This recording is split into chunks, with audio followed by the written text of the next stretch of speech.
Hey everybody, and welcome to another episode of Cinema Heroes. I'm Justin Speck. I'm Jay Stu. Today we're talking about Shazam. Released in 2019. Stu's got the 4K, so he outdoes me there. But released in 2019, directed by David F. Sandberg, written by Henry Gayden from a story by Henry Gayden and Darren Lemke, and starring Zachary Levi, Mark Strong, Asher Angel, Jack Dylan Grazer, and Jimon Hunsu. This was, I was actually pretty excited about this one. I think I saw some footage for the first time when I was at Comic-Con. And I liked the trailer. I was, my hopes weren't super high because it looked like it could still kind of go either way. But I liked, it looked like Zachary Levi was going to have fun with it. I will say, when I found out Zachary Levi was cast, I remember thinking, I don't see him as, in my brain, Captain Marvel. It was, he seemed too skinny to me. And granted, he put on muscle, and they put him in a suit that is very padded. But, but I was like, I don't know. I don't see him as that character. And then once the preview came out, I said, oh, okay, all right, well, they're obviously going for a comedic tone, and Zachary Levi is very good at that. So yeah, I went and saw this in the theater when it came out, and I was actually pleasantly surprised. I thought it was actually a pretty good time at the movies. What about you? Same. I didn't have too high expectations for this movie, but I was definitely pleasantly surprised that I enjoyed it as much as I did. I still have my problems with it, but it was. I definitely felt very, very positive on it on that initial watch. I'll be curious to hear what your issues with it are, because watching it again this time, I had a lot of fun still. This time around, it's not a movie that I have watched that often. I think I saw it twice in the theater, and this is maybe the third. I may have watched it one time all the way through once it came out on Blu-ray, but so this is probably the fourth time I've seen it in the This is probably the fifth time I've seen it. Yeah. No, it might be the fourth. I saw it once in theaters, and I know I've watched it twice at home, and then I watched it once for this podcast. So this is the fourth time. Fourth time. Yeah. So it's probably same with me. So it's not a movie I'm popping in and watching all the time, but it's still, I appreciate it. Also, didn't remember, it's a Christmas movie. Yes. I added it to my list of Christmas films. So yes, I probably won't watch it every year, but maybe every now and again I will watch it during Christmas time. But yeah. So how much of the character did you know before going into this film? I knew a little bit. I knew a little bit of the OG version of Shazam when he was Captain Marvel back in the old school DC days. Mm-hmm. I think when he was created, he wasn't even a DC character. I don't think he was actually. And I know a little bit of the New 52 as well. I was familiar with the Shazam family, but just on a surface level. But I've always called him Captain Marvel, because it's right. Right. Yeah. Exactly. To me, it feels weird to call him Shazam. It does feel weird. Yeah. Yeah. I'm in the same boat. I didn't know a whole lot about him. I especially didn't really know the New 52 version, which I think is what this movie's kind of based on. Yes. But I knew him as Captain Marvel. He was in, Superman, Batman, Public Enemies, that comic that I read. Mm-hmm. Briefly, he was in that. But he was also in Kingdom Come, which is, if you've never read that, that's the graphic novel that takes kind of place in the future where all the superheroes are older.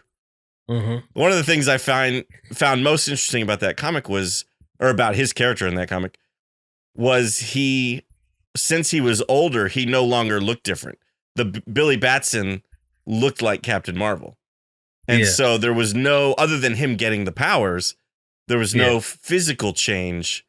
That's cool. Between him, as Billy Batson and him as Captain Marvel. Yeah, I thought that was pretty sweet. So I was unfamiliar with the Shazam family. Mm-hmm. I didn't know. I knew Billy Batson was Captain Marvel, but that I didn't know much about like Billy Batson's backstory or anything like that. Yeah. And the Captain Marvel that I knew was not quite. He didn't maintain. I think we've talked about this before. I don't think he maintained the personality of his teenage self like he does in this film, or this version of Captain Marvel. And so I was kind of unfamiliar with that, which is another reason why when Zachary Levi was cast, I was like, really? Zachary Levi is Captain Marvel? Because I just saw Captain Marvel as this big, kind of Superman-esque character. And I just couldn't see Zachary. I was thinking of Zachary Levi from Chuck, which I loved. And I thought Zachary Levi's a great actor, but I just didn't see him as Captain Marvel. And so it wasn't until the trailer came out and I realized that that he maintains his teenage kind of personality in superhero form. I was like, oh, they're going for like Big, the superhero. So, it's like the superhero version of Big.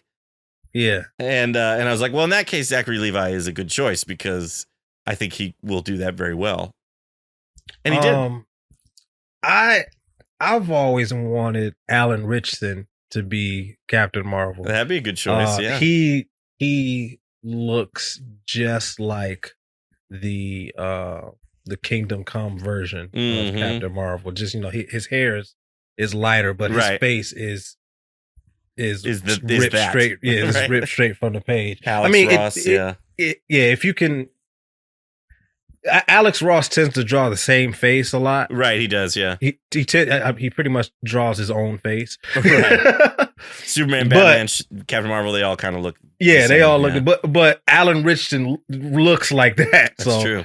I thought that he would have been perfect. I've seen some clips of him from Blue Mountain State, and he kind of has that childlike, playful personality. So I thought that he would have made a great Captain Marvel, but I was not disappointed with Zachary Levi. I thought he did a great job. I agree. I think he did. I think he does do a great job. Alan Ritchson too, by the way, is huge now because he plays Jack Reacher on Reacher, and I follow him on Instagram. I like him a lot, and he posted a picture of himself the other day, and he's huge and ripped and everything. I was like, he wouldn't need a whole lot of padding in his suit, probably. The crazy thing about it is that he's always been a big guy, and since he started doing Reacher, he just got bigger. Yeah, it's true.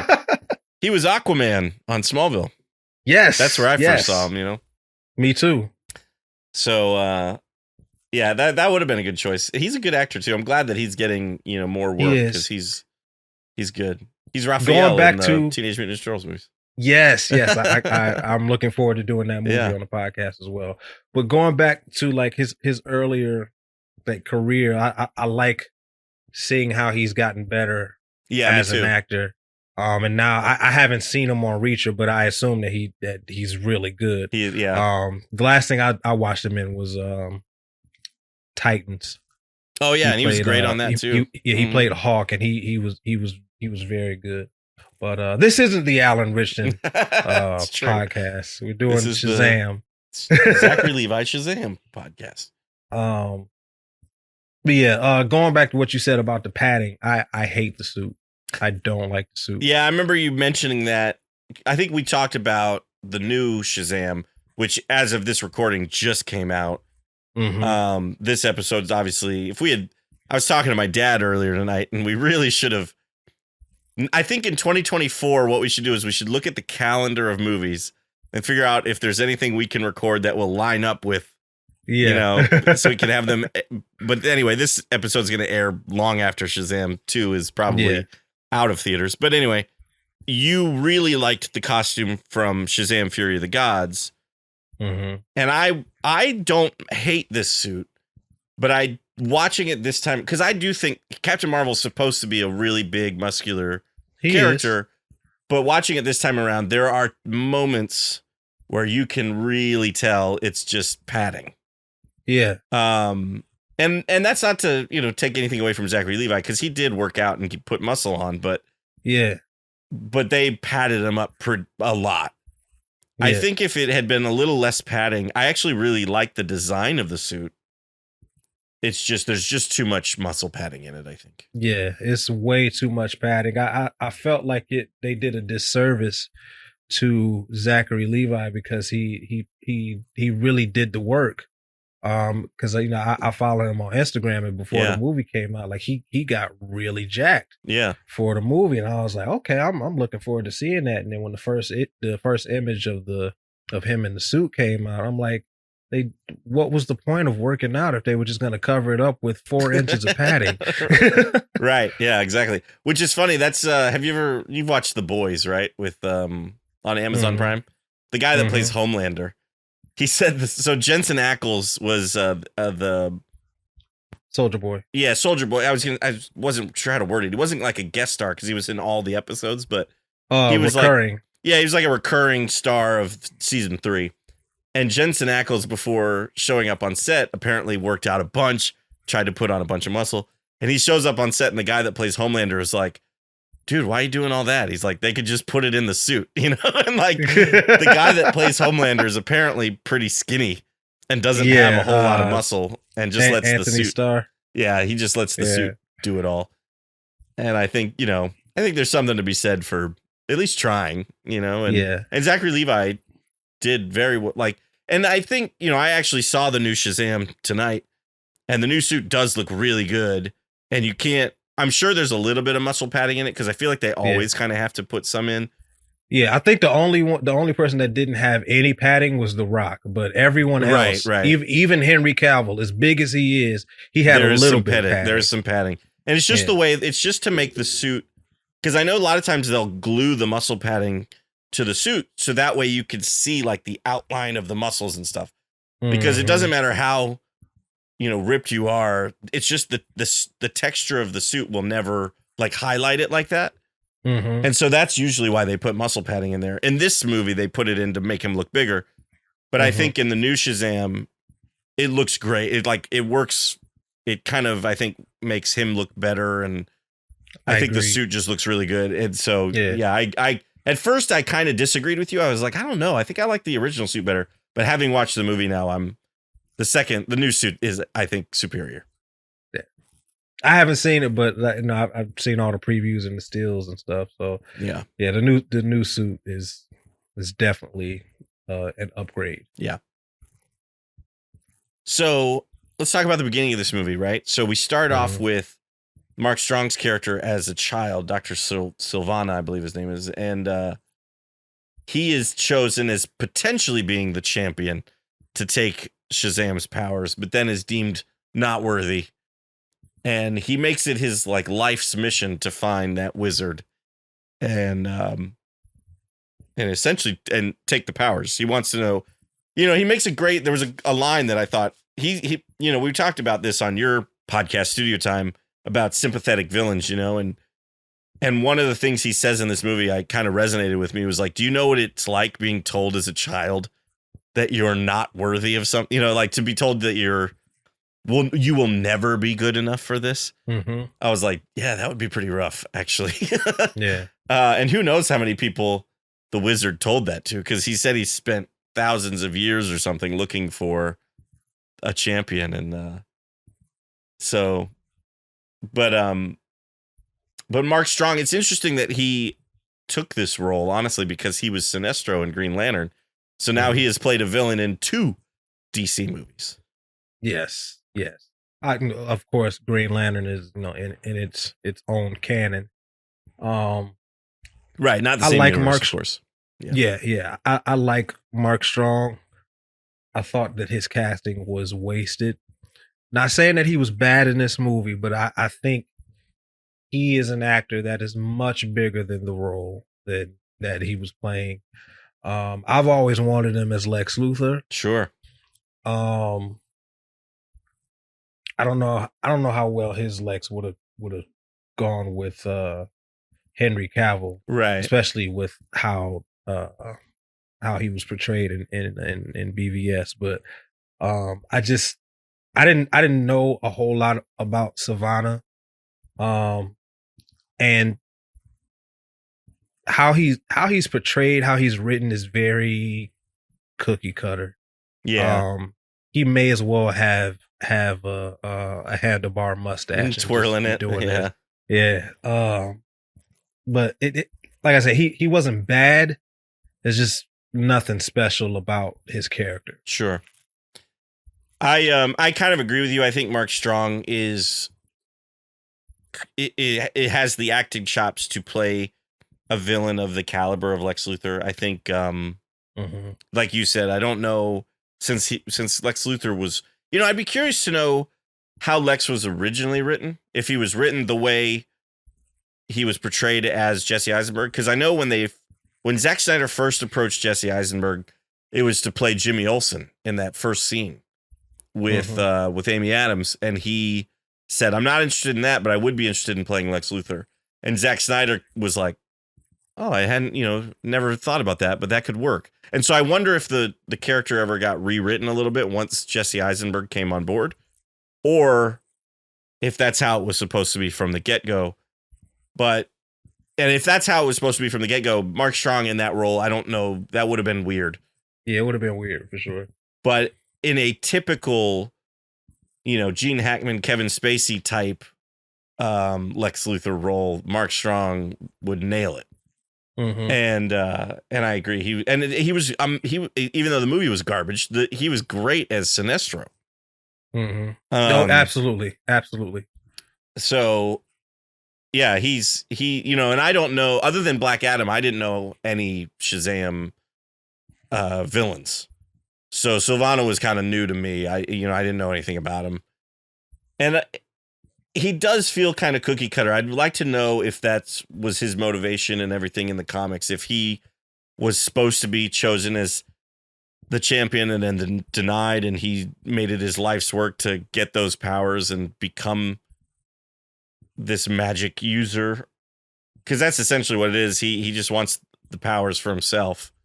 Yeah. Doesn't want anybody else to have him. He is jealous of Billy because, what made you worthy? Why you rather than me? And I like that element of it. But otherwise, yeah, it's pretty cookie cutter villain. And I'm glad you brought that up about Billy being worthy. Like in this movie, I haven't read many comics. I just know a little bit. But in this movie, like, what makes Billy worthy? Because he's not. I mean, I know they have to be like pure of heart, but right. Is Billy pure of heart? He's kind of a butthole, right? I have thought the same thing. I get the impression from this movie that the wizard has run out of time.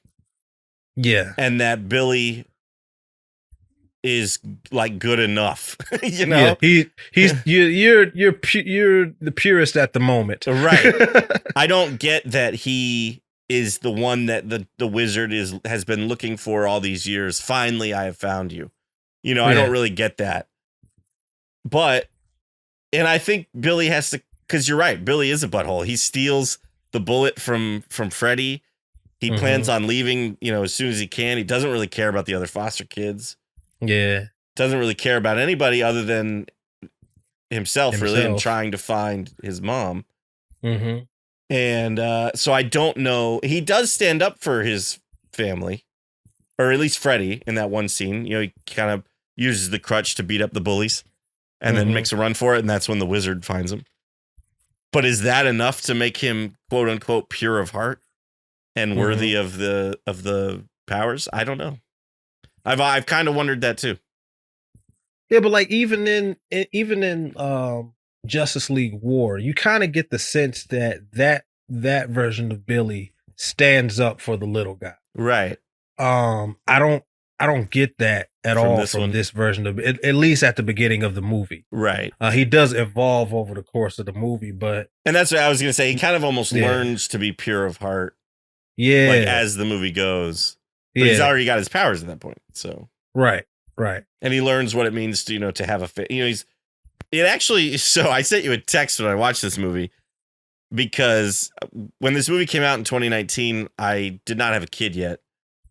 And so the scene in the beginning where he's at the carnival with his mom and he drops the compass and he goes and looks for it and then he loses his mom and can't find her. And he's sitting on the cop car looking all sad. Mm-hmm. That, when I watched that scene the first time, I was like, whatever. Watching it this time around, now that I've got a kid, for some reason, it hit me a little harder. I was like, oh, this kid's lost and he's lost. It's like, I'm telling you, man, movies will do that to you. I'm so glad you said that. I was watching Greenland. Have you seen Greenland? No, I haven't. Not yet. Okay. I like the movie. Yeah. A lot of people don't, but I like it. It's a disaster movie, but it's not really about the disaster. It's about the family. But right. In it, Gerard Butler has a wife and a kid, and they get separated. And long story short, somebody takes the kid from the wife. And had I watched the movie maybe 6 or 7 years ago, I probably wouldn't have thought anything. Right. But because I have 2 children of my own now, watching that scene in what is otherwise an average movie, it's heart-wrenching to see a child taken from his mother. Yeah. It's like I said, the movie itself is about average objectively, even though I really sure, like it. Yeah. But that scene for me is hard to watch. I can understand. Well, and then one of the things I love about this movie is we see the Billy version of that scene, the way he remembers that scene. And then we see the actual version of that scene where the mom's all stressed out and she sees him on the cop car and is like, he'll be better off without me. And she leaves. And that scene kind of got to me a little bit. And then when Billy finds her and realizes that she never wanted him, essentially. That's the scene that got me. Yeah, I was like, I mean, I didn't cry or anything, but I just was feeling stuff. And I sent you a text. I was like, why is Shazam making me emotional? That scene where he confronts his mom, that reminded me of the Fresh Prince of Bel-Air when Will's dad had come to visit and then left without him. He's like, how come you don't want me? Like that scene tore me up in the show. Yeah. So I got a similar feeling. Yeah, for sure. Watching that scene in the movie. Yeah. And so, so by the end of the movie, he realizes that he has a family that cares about him and stuff, which I really like. I like that element of it. But yeah, those scenes with his mom and just the flashbacks of him as a little kid just made me sad. Yeah, no, so, I agree. Since you brought up the family, I really like the kids. Yeah. I even like the foster parents. I like the dad. He's corny, but I like it. But I like him too. I like him too a lot. He's a very easygoing, lovable. Mm-hmm. They did a good job casting the parents, I think. Yeah. Casting everybody actually. Mm-hmm. I will say this: Jack Dylan Grazer, I think, is great as Freddy, and I think jumping ahead to the end, basically, who they cast as the adult version of Freddy, the Shazam version of Freddy, was spot on. Yes, I agree. However, I wish that Billy matched. I wish they had cast somebody who kind of acted like Zachary Levi in Billy form, if that makes sense. I agree. No, I agree. Billy Batson and Shazam feel like two different characters. Two different people, yeah. Yep. And whereas Freddy and Adam what is Brody. his name? Adam Brody. Adam Brody. Okay. They feel like the same. I mean, like what is his Shazam name? Oh, I don't know. Actually, that's a great question. I have no idea. They make a joke. I want to say it's Marvel Boy. Oh wow. Or Captain Marvel Jr. Either Marvel Boy or Captain Marvel Jr. That's funny. They make a joke about it in the new movie. But yeah, I don't know. I did not know his name. I just called him, the Shazam version of Freddy. But Adam Brody, they cast that perfectly. Yeah, they definitely feel like the same version, and I think it's because like just the actors were just on the same page, and it might be a credit to the actor that played Freddy, Jack Dylan. Jack Dylan Grazer. Jack Dylan Grazer. It could, because even in It Chapter 2, he's perfectly like in line. Yeah, that's with true. With Eddie. With adult Eddie. That's true. Yeah, I think his name is James Ransone. Yeah. But like they feel like the same person, and they happen to look alike too. That's true. But I mean, I think that might be that might be a credit to Jack Dylan Grazer's acting. It could be. I think, if it was me, if I had directed this film, not to take anything away from David F. Sandberg, who I think did a great job, but you obviously know Zachary Levi is going to be the star of the movie, right? He's going to be, he's probably the person you cast first. Yeah. At that point, then I would try to find a kid who can kind of match Zachary Levi's energy. Yeah. And Asher Angel is not bad as Billy Batson by any means, but like Zachary Levi has kind of got this high energy, like, dude. And Asher Angel doesn't have that. And so I wish that he's more aloof. Right. Yeah. He's more, he's more serious. He plays it kind of more straight. And so one of them needed to match the other. And it makes more sense to have the kid match Zachary Levi than try to have Zachary Levi match the kid. And so that's one of my only complaints about the casting, really, is just, no, I don't think any of the actors are bad, but Billy Batson and Shazam don't feel like the same person. No, I agree. Even the little girl, Darla. Yeah, Darla and Megan Good, like they feel like the same person. Yeah, they do. Yeah. Yeah. And that's an instance where I almost feel like it was the opposite. You cast the little girl first, and then Megan Good kind of matches that. I don't know. I think, the casting for the Shazam family is all really on point. So it's just Billy, which is a bummer because he's the main character. Star of the show. Right, exactly. How'd you feel about Jaimin Hansu? He's fantastic in everything he has ever been in, so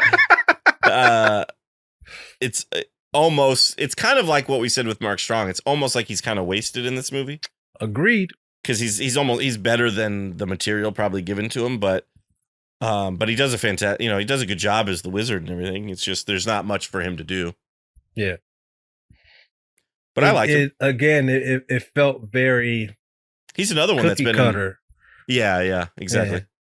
He's another one that's been in multiple DC films because he was in Aquaman. Yes, and he was in Constantine. Oh yeah, that's right. Yeah, so 3 DC films, and he's been in Marvel movies too because he was in Guardians of the Galaxy. Yep.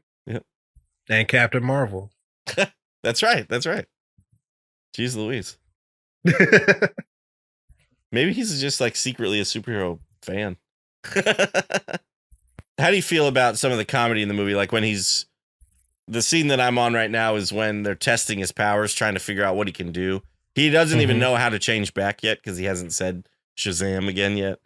But they're out there, him and Freddy are out there like trying to see if he can fly or if he can, teleport and things like that. How do you feel about all those scenes? I liked it. I wasn't like in love with it, but I definitely enjoyed it. And the thing I like about this movie is that this movie knows exactly what it is. David Sandberg, he knew the kind of movie that he was making. and he didn't force it to be anything else. Now creatively, is it a movie that I would have made for Captain Marvel? Probably not. Mine would have been just a tad more serious. Yeah. But that's just my personal preference. But this, like I said, this movie is very self-aware and knows what kind of movie it is. So a lot of the humor does work. It's just that some of it is it's kid humor. So right. It while it doesn't while it's not a knee slapper for me, you know, somebody who's 8 years old would probably find a lot of this humor hilarious. Right. Yeah. That's true. I do like, you know, not all the humor I think is funny. I do like, you know, it just happened. I do like when he gets the idea to get beer and he's in the, you know, in the convenience store being like, I'd like some of your finest beer, please. Right. Trying to act like an adult. Like, I think that's pretty good. Yeah. And then, you know, when they find out he's bulletproof and they're like, yeah, shoot away. He hands the gun back to the guy and he's like, go for it. and they're like, but is it the suit or is it you? Shoot him in the face. Shoot him in the face. Like that. I like that comedy. I thought that was pretty good. And it's always, you know, it's one of those things that you have to just kind of suspend your disbelief. But like in superhero movies, there's always a robbery going on. Like when, you know, he just got these powers and they happen to go to a convenience store that just happens to get robbed right then. Yeah. Type of thing. I thought about that with the new one. You know, there's a disaster, you know, it's like stuff that just you never ever see happening, but it always happens in a superhero movie where, you know, a building is falling over or something, you know, like that. Yeah. Now this movie came out 2 or 3 months after Captain Marvel for the MCU. And the big thing about Captain Marvel was that it was supposed to be a period piece. It was a 90s right superhero movie. And after seeing both of those films, after seeing this and walking out of the theater, I told my wife, this felt more like a 90s movie than Captain Marvel did. And it, even though it's set in present day, it felt throwback. Like this is how they used to make superhero movies, but it's good. Right.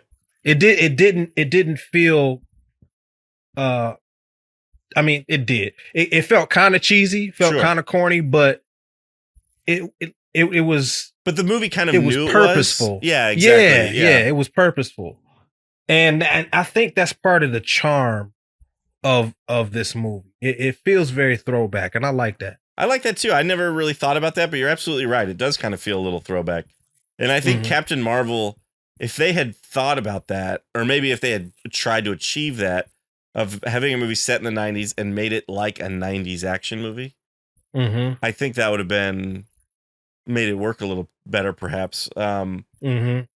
This movie, I just looked up the Rotten Tomatoes score. It has a 90% critic score, which is pretty good. That doesn't surprise me, because I mean it takes the superhero genre like literally back to basics. Right.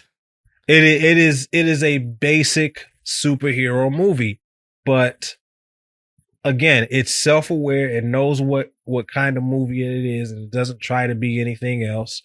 While all the humor doesn't work 100% of the time, there are other things that work, like the cast. So I'm, you know, it pretty much does what it's supposed to do. Right. Yeah, I agree. And you know, it's interesting too that because it doesn't, to me, it doesn't really feel like it's connected to the other DC movies, but it is supposed to be. You know, it's like Superman exists, Batman exists, Wonder Woman, they all the Justice League basically exist in this universe. But because Freddy's obsessed with them all, and you know, he's got a bullet that was shot at Superman, and he's got a replica Batarang and things like that. And so but at the same time, it doesn't really feel to me like it feels to me like Shazam is the only superhero around, you know? Yeah. but I would say this, like all the movies that came out after Justice League, Mm-hmm. they fit with Justice League. Well, that could, yeah. They don't fit with Man of Steel or BvS. Right. Or even Suicide Squad. They don't really right. fit with that. But like I could see this and Justice League being canon, this and Aquaman being canon. Yeah. Maybe Wonder Woman, even though Wonder Woman is very much in my mind a Zack Snyder-esque film. Maybe this and Wonder Woman 84. Yeah, this and Wonder Woman 84, unfortunately. That's another one we haven't done yet. We haven't done Captain Marvel yet. Haven't done 84. Yeah, I'm not looking forward to Wonder Woman 84. But yeah, I get what you're saying, but as far as the universe after Justice League, I think it fits in there. They just don't make any. They don't make a whole lot of connections to the larger universe, right? Other than the events of Batman versus Superman, right. Zachary Levi recently said that he feels like Shazam is like DC's Deadpool, where it's in the universe, but it's kind of commentating on the events of the universe and not actually participating in in the world building. Mm-hmm. Which makes sense. That does make sense, and that is a good way to describe it too, because that is exactly how the Deadpool movies are. You know, they talk about the X-Men. We even see, in Deadpool 2, there's that cameo of them in the room and stuff. I love that cameo. That's one of my favorite cameos in a superhero movie, where they're just all in the room and they just close the door. Right. Like, we're gonna just pretend we're not here. Yeah. And so yeah, that kind of makes sense. I would agree with that. How do you feel about the representation of his powers? Of Shazam's powers? Yes. I like it. I don't have a problem with any of it. I mean, I think the electricity stuff looks pretty cool, and obviously the flying and the super speed and everything works for me. So yeah, I'm okay with it. I wasn't big on the flying. Mm-hmm. Whenever he flew, and this is just something with just the movie in general, you could really tell it was CGI. It was very noticeable, at least for me. It felt cartoony, which again kind of works for this movie, right? But I wish it was a little bit more polished. Yeah. I can understand that. I really like the lightning in the movie. I think the lightning looks excellent. Yeah. How do you feel about kind of the horror elements of the movie with the 7 deadly sins and their kind of personification as those monsters? For the most part, I like it. They all, even though they look different, they all kind of feel like the same monster. Yes. That being said, that boardroom scene was great. Yeah, that's the scene that I'm on right now. Yeah. It reminded me of Sam Raimi in all the best ways. Yep.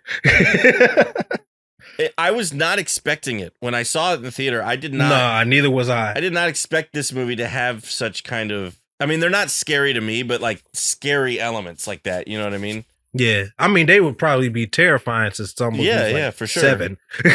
Yeah. And I'm sure there were certain kids who went and saw this movie who didn't expect it either, and did not necessarily have the greatest of times. But but it also kind of makes sense to me because David Sandberg, I believe is kind of the first couple of movies he made, I believe, were horror films. He did Lights Out, and he did one of the Annabelle movies. Annabelle Creation. That's right. Annabelle shows up in this movie. Probably the best one out of the Annabelle. Oh, okay, cool. Yeah. So I think he probably, and I think that's why the boardroom scene is so good, because I think he had a lot of fun with that, because it's kind of up his alley, with the horror element.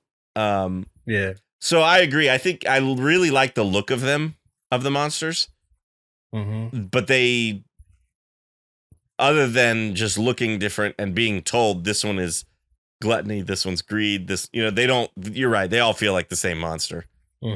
And again, I like the design of them, but I just felt like the CGI could have been polished a little bit. So it kind of gives me Ghostbuster vibes a little bit. Yeah, you know, that's a great comparison. Yeah, it reminds me of the movie, but it also kind of reminds me of a lot of the ghosts you would see, like, because they had a lot of different type of ghosts on the cartoon show, and so it kind of reminds me of that type of stuff. A little darker, obviously. They had to make some of those cartoon ghosts a little more kid friendly, but yeah, David Sandberg, like he is a fan of. Obviously, he's a fan of movies, but he took inspiration from some really great movies from our childhood. Yeah, and it's very evident in the movie. So that just further feeds into that throwback feel for the movie. Yeah, absolutely. You're right. I also love that Savannah's father is played by John Glover, Lionel Luthor from Smallville. Yeah, Lionel fantastic Luthor. actor. The Riddler on the Batman the Animated Series. He's really, really good, and not a whole lot for him to do either. He's the mean father in the beginning of the movie, and then he gets his comeuppance here in the boardroom scene. But great in both scenes. Okay, now how did you feel about like the third act when when basically the Shazam family showed up, when they turned into adults? So I actually really like the third act. The only thing that I think watching it this time around, the only thing I kind of thought was it's not a very big third act for a superhero film, which is kind of nice. You know, there's a part of me that is kind of likes when we get a superhero movie every now and again where it's not, he doesn't have to save the entire world, end of the world, or even, the entire city of Philadelphia or something. It's just, he just has to protect his family and keep this bad guy away from him.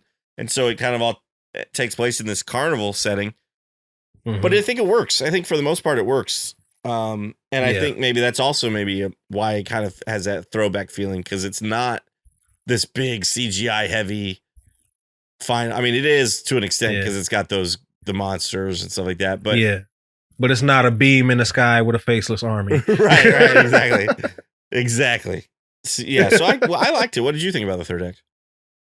Okay, so that was my favorite part of the movie. I did not expect the Shazam family to show up in this movie. I didn't either. I thought that they were setting it up for a sequel. So when they showed up, I kind of fanboyed a little bit because I was like, yo, like they really, at least for me, they pulled a fast one on me, because I just didn't think that they were going to do that in the first movie. And then when they did it, and they pulled it off, like it actually worked. Like it didn't necessarily feel forced, at least to me, but I was very, very pleasantly surprised. Yeah. Now, that being said, there is a bit of a plot hole or an oversight. How is he able to give them his powers? They don't explain that. I don't know if that's in the comics or not, but that's it's a good question. The question I have is, because I think Shazam thinks back to what the wizard told him, and the wizard says something about, there used to be a council of wizards. Right. And so I don't remember if he says something about, reforming the council or something, but that's what makes Billy realize, oh, I can, there's more power in the staff to go around, I guess.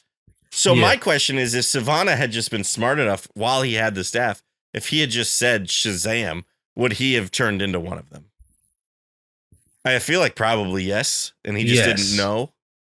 Yes. So my thought process here is that there was more magic in the staff.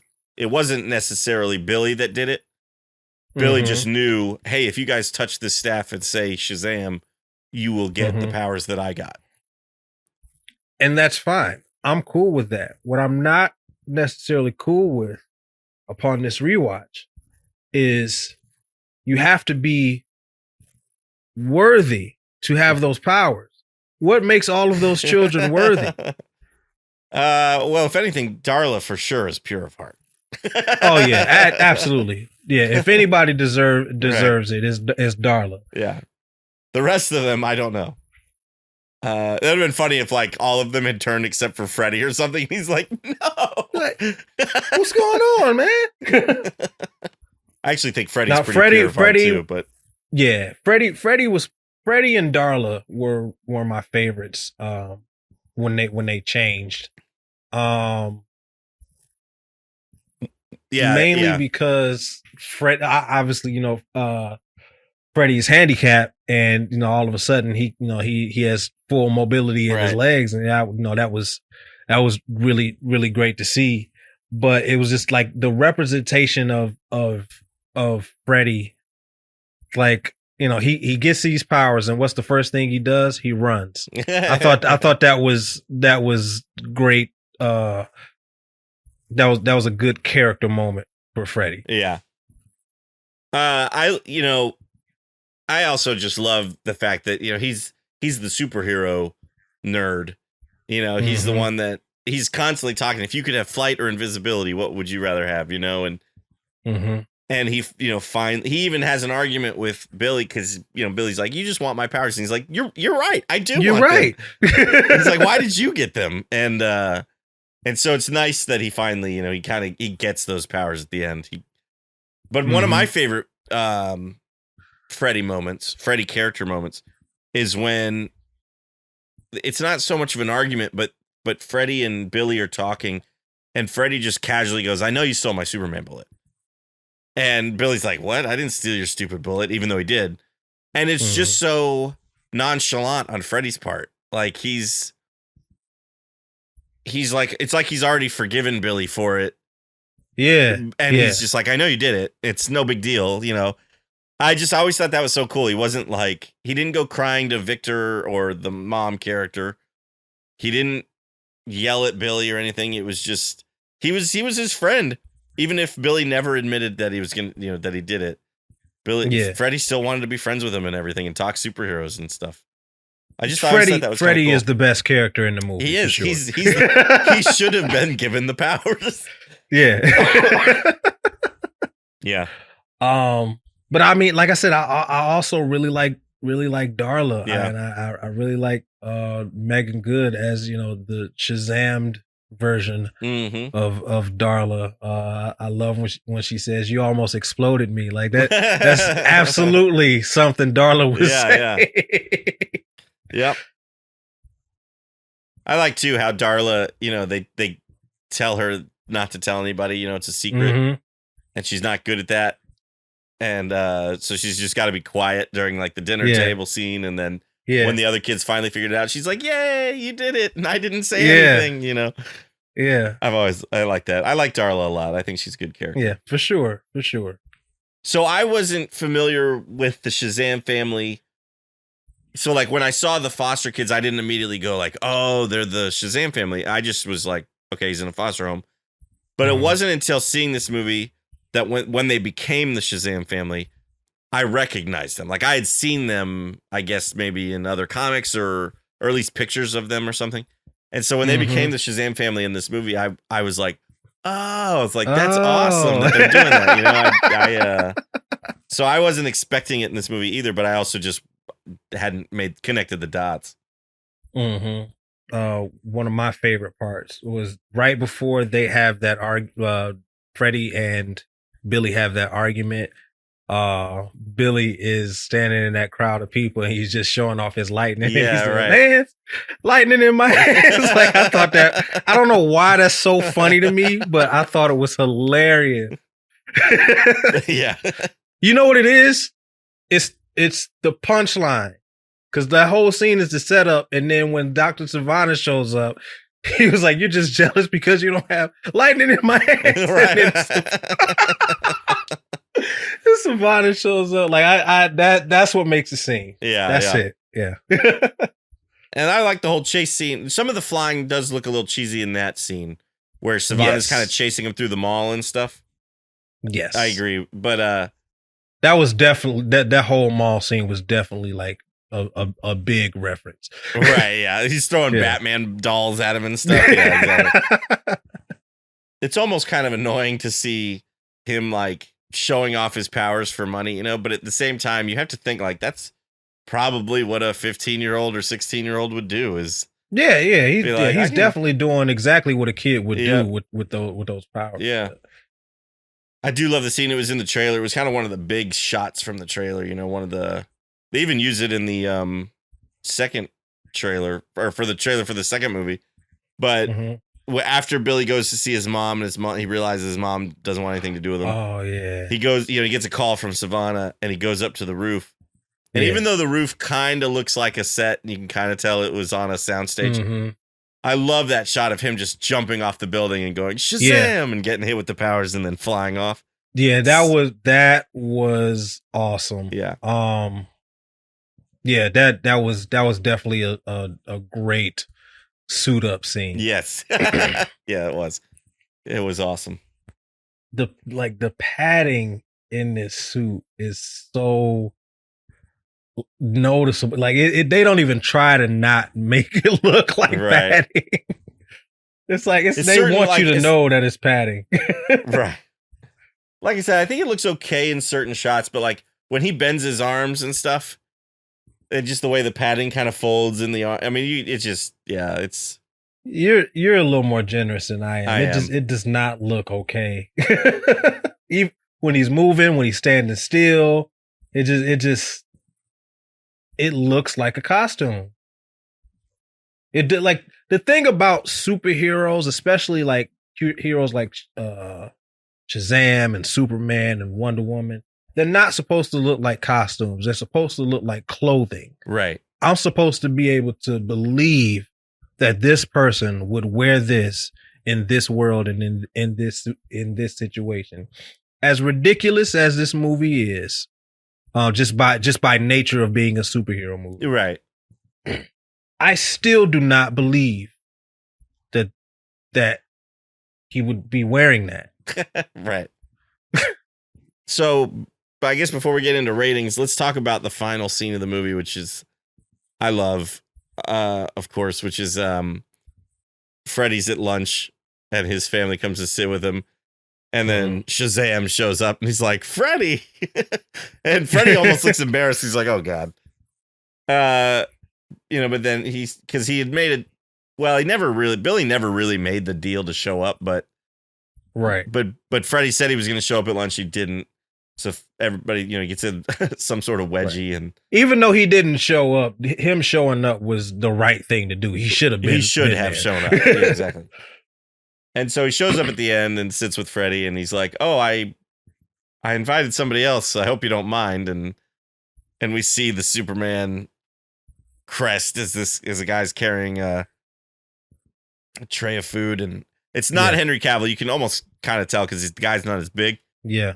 But as soon as I just love the way the movie ends, because Superman walks in a frame. You can't see his head. And Freddy looks up and just goes, ah! And then the movie just like cuts to, to the credits, which was perfect. Yeah. Conceptually, it's a good scene. Yeah. But I don't like the scene because it's not Henry Cavill. Right. And it's like at this point, you're insulting my intelligence. Right. So. And apparently Henry Cavill was going to be in that scene and there was going to be dialogue.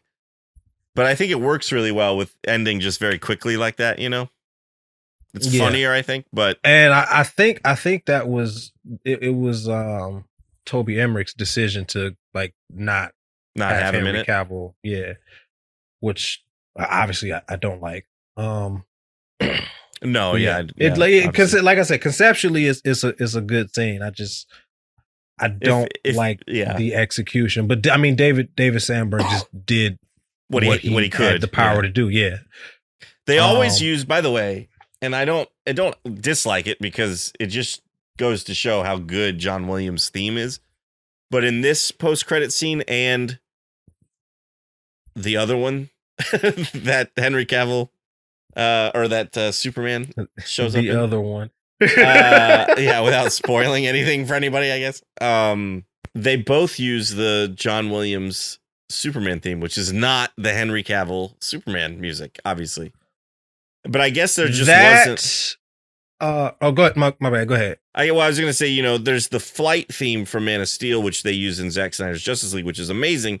But I guess there's just not enough of a short version of that would be recognizable enough to disagree use for the character. But I disagree. BvS, Lois gets attacked, Superman shows up. Those 2 notes. Boom, boom. Oh, yeah, that's it right there. That would have been. That's it. Right. That's all you need. Yeah, like just watching that scene and hearing those 2 notes. Yeah. Goosebumps. That's all you need. Just those 2 notes. And I think that would have worked better with this version of Superman. Mm-hmm. In both post-credit scenes, or I guess this wasn't a post-credit scene. This is a pre-credit scene, but mm-hmm. But in both scenes, I would think that would have been. It functions better. As a post-credit scene, right? Would have been better than the that they do play. Yeah. Even though I love that music because that's John Williams Superman music and it's iconic and amazing. Yeah. But the problem is they use that. Danny Elfman used that music in Justice League. And that's probably why they did it in this one and even in the other one. I was listening to another podcast called DC Squadcast, and they were discussing that other post credit scene, and specifically mentioned the John Williams theme music, yeah. And they said it's a great theme. Obviously, it's iconic, but why is it that Superman has to have the one theme? Right. Everyone else can have their own. Every other version of another character can have its own theme and its own music. But why is it that people are so hung up on John Williams's Superman score? I agree. As much as I love it, yeah, it's not Henry Cavill's theme. You know, it worked in all the Christopher Reeve movies. It worked in Superman Returns. Mm-hmm. They didn't use it in Man of Steel. So why are we using it in these scenes? You know, it just doesn't make sense to me. I would have much preferred him to say, you know, oh, I invited somebody else, by the way. We see that shot of him walking in and we hear boom, boom, you know, those 2 notes, like you said. That would have been better, I think. But no, they went with, and you know, like I said, there is something about hearing the John Williams Superman theme that gets me excited because I'm a Superman fan, but it's just not, they shouldn't have done. I don't know. It kind of bugs me a little. It's like, I like it, but at the same time, it bugs me a little bit. Oh, it bugs me tremendously. Yeah. We're not missing words here. It definitely bothers me. One thing I did want to mention, there are Easter eggs in the movie pertaining to like the older version of Shazam. Like he has a tiger on his backpack, and that tiger is an actual character in the older comics, in the lore. Yeah. Oh, interesting. He's actually like Billy's guardian. His name is Talkie Tawny. Oh wow, I had no idea. Have you seen Superman Shazam Return of Black Adam? Yeah, but not recently. Okay, that character's in that. Oh, okay. Interesting. Yeah, he's a homeless guy that changes back and forth from a tiger to a homeless guy. Oh wow, that's cool. Interesting. Yeah. Speaking of Easter eggs, there's also, we see him briefly when Sivana first shows up at the wizard's lair. I don't know what that place is, the Rock of Eternity or something. Mm-hmm. But there's the caterpillar, Mr. Mind, and he shows up in the post-credit scene of this film. Yeah, talking to Sivana. And he's another Shazam villain that I didn't really know much about. I knew I had looked him up, or I'd looked up Shazam villains before seeing this movie.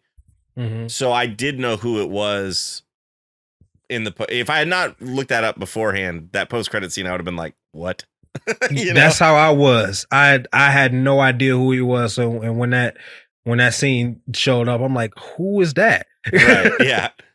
Apparently, he's a villain called Mr. Mind. I don't know much about him other than he's like a. I think he's like a telepathic caterpillar thing. So that was kind of interesting. I thought it was interesting that they showed him in the beginning when Billy shows up in the lair. That case is broken, so he had escaped or gotten out. And so then I thought it was interesting that he was actually the post-credit scene. Actually, it was the mid-credit scene. The post-credit scene is them trying to see if he's got the ability to talk to fish, like Aquaman, which he does not. I don't remember that. Really? Yeah. It's like, it almost felt like a deleted scene that they just threw in at the end. Mm-hmm. But it's Billy as Shazam and Freddy in their house, and Shazam is holding like a goldfish bowl in front of his face or something, and he's pretending like he's talking to the fish. He's like, hey, don't worry about it, man. Blah blah blah blah. And then he makes a joke about there's plenty of other fish in the sea, so it's like giving dating advice to this fish. And he's like, there's plenty of other fish in the sea. Like, I get it, because he's telling Freddy, he's like, I don't have this power. He's like, what a dumb power. He's like, why would I have the ability to talk to fish? And Freddy goes, oh, I don't know, because then you could command an army of billions of, in the ocean. And he points to his shirt, and he's wearing an Aquaman shirt. Yeah. And Shazam's like, oh yeah, good point. And that's pretty much it. So it's not the most exciting post-credit scene, but it was all right. I kind of expected Mr. Mind to be the villain of the second movie, which is not the case, but as did everybody. I mean, they set it up to be that way. They set it up that way. Yeah. All right. Well, I can't think of that thing that I was wanting to think of, so I guess let's just go into ratings, and as soon as we stop recording, I'm sure it'll come back to me. Yeah, it's a solid movie, solid entry in the DCEU, which is very hit or miss. Again, it understands the kind of movie that it is. It doesn't try to be anything else. Costume design is not my favorite. The humor works for the most part. Not saying that it's not funny. It's just a lot of some of the jokes just aren't for me. They're for children, which is fine. I'm going to give it a little bit higher of a score than I feel about it personally. Okay. Yeah. So I'm going to give it a 4 out of 5. Shazam lightning bolts. What would your personal score be? 3.5? 3.5. Yeah. That's kind of where I thought you were going with it, was a 3.5 score.